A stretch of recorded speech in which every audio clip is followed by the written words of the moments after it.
Right, folks, so we've left just before the sunrise this morning and come across a herd of buffalo, sort of just opposite our main camp.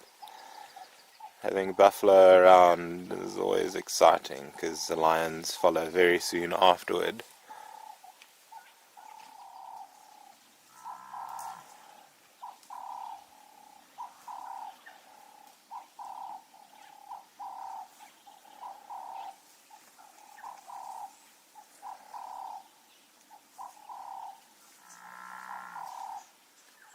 So we're out on the eastern bank of the Sand River, just to the south of Mola Mola main camp.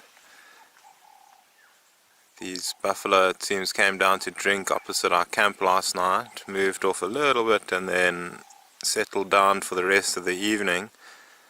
And they seem to be just in the process of waking up now, perhaps getting ready to move around and feed. What they normally do is loop to and from the river, as buffalo need to drink every day.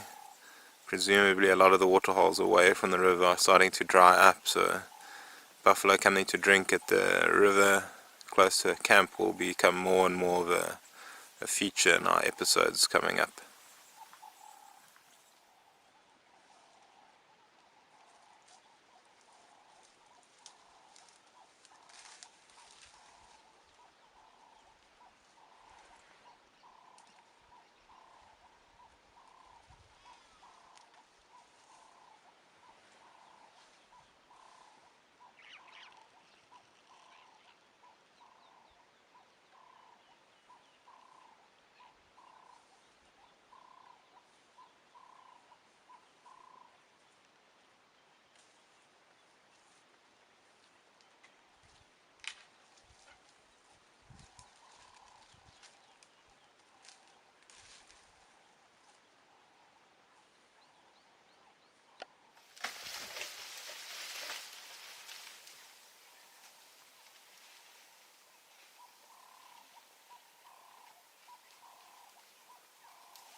Seen a rhino running towards the open area from the south. It's just running to the Kapin River, but we can't see it. It hasn't emerged yet if you want to. Okay, cool. Thanks, man.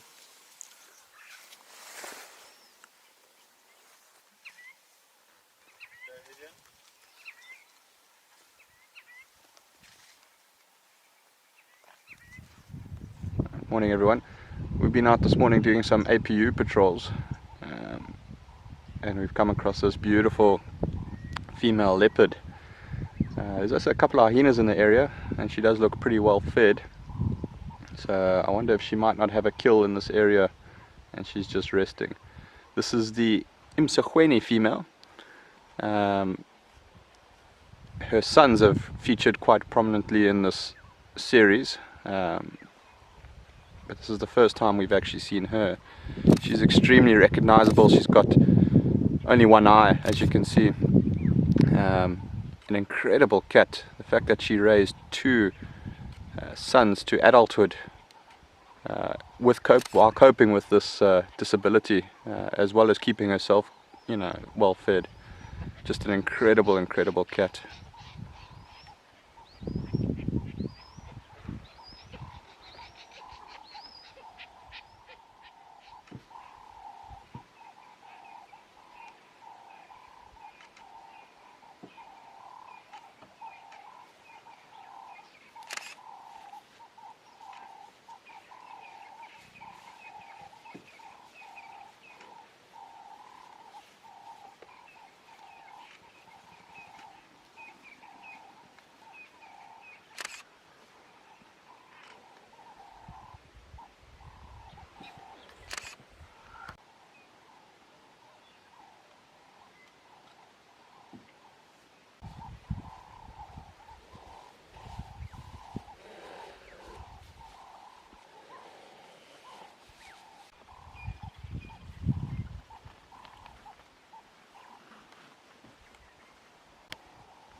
Properties.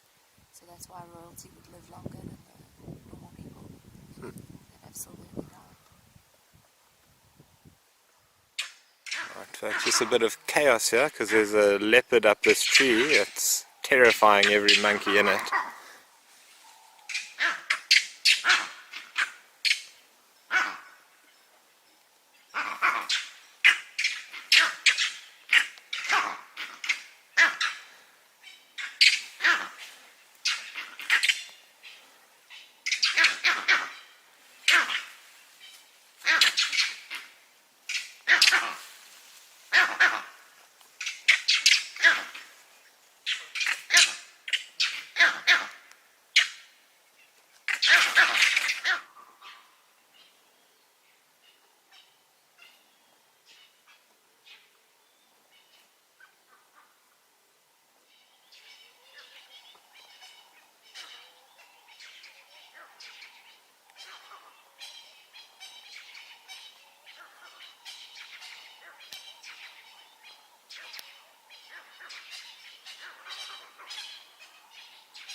So this is a young female leopard. We're not entirely sure which one it is. Its spot pattern seems to be a 3-3 spot pattern.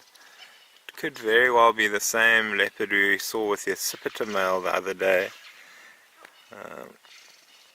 Now that we can see a little bit better, we might get some identification on her and check with our neighbors if they know this leopard at all.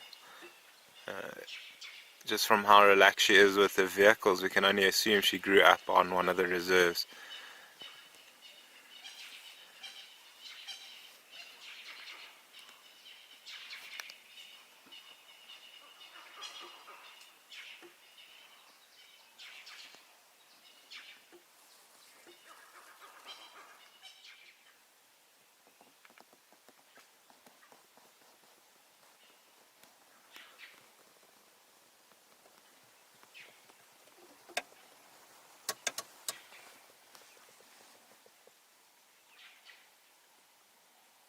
This is the island female's territory, even though she doesn't really use it.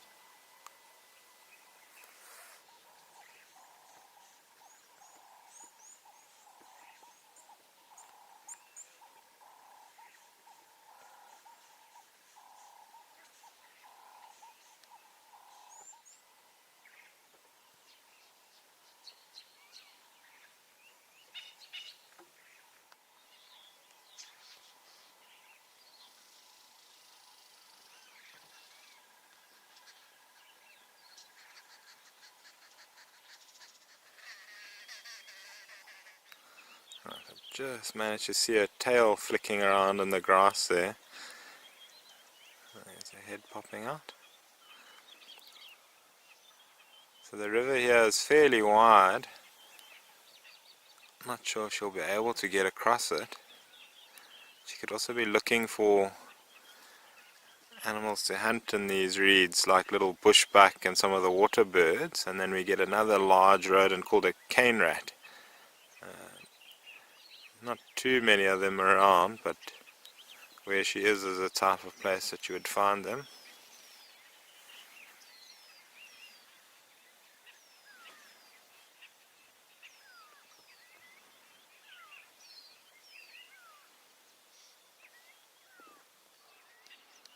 All better.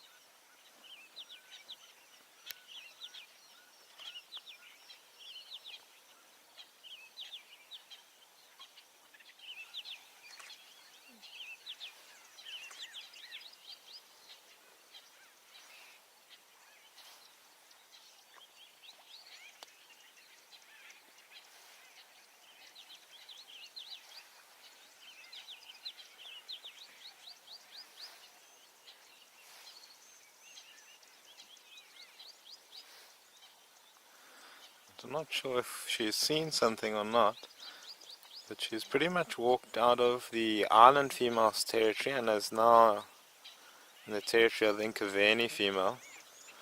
It's quite possible this is a young leopard we know as the Plock Rock female, who is actually the daughter of the Nkaveni female. We can confirm that once we're back in camp, perhaps.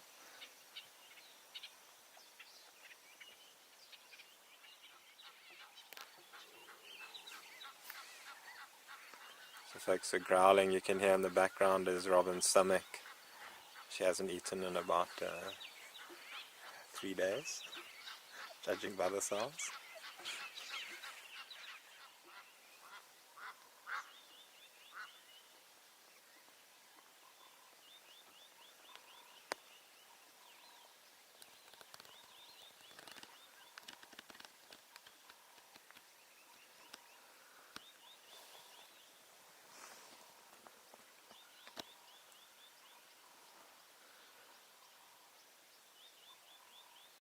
This afternoon, Liam and I have found ourselves in a vehicle together, and just outside of camp we had to stop for a bull elephant in our path, and we could hear some impalas alarm calling quite a ways off. So we made our way up to Piccadilly Pans, which is a pretty productive area, and we found the herd of impala that were grouped quite close together. And that can be indicative of a sign that a predator's been in the area, namely a leopard, where the animals will group together. Normally they'll all alarm call at the leopard, and generally what the leopard will do is, if it's been seen, will move away as quickly as possible. But unfortunately for the impala, one of them didn't make it out alive. So what we actually did, because we didn't see the leopard, we were going to just look around the area a little bit more, and because they weren't alarm calling, we couldn't really get a distance or a direction where the leopard was. So we're just going to look at the sort of the bush line next to the pans, and that's when we found or saw the Piccadilly female, and she was dragging one of the impalas towards a shady spot.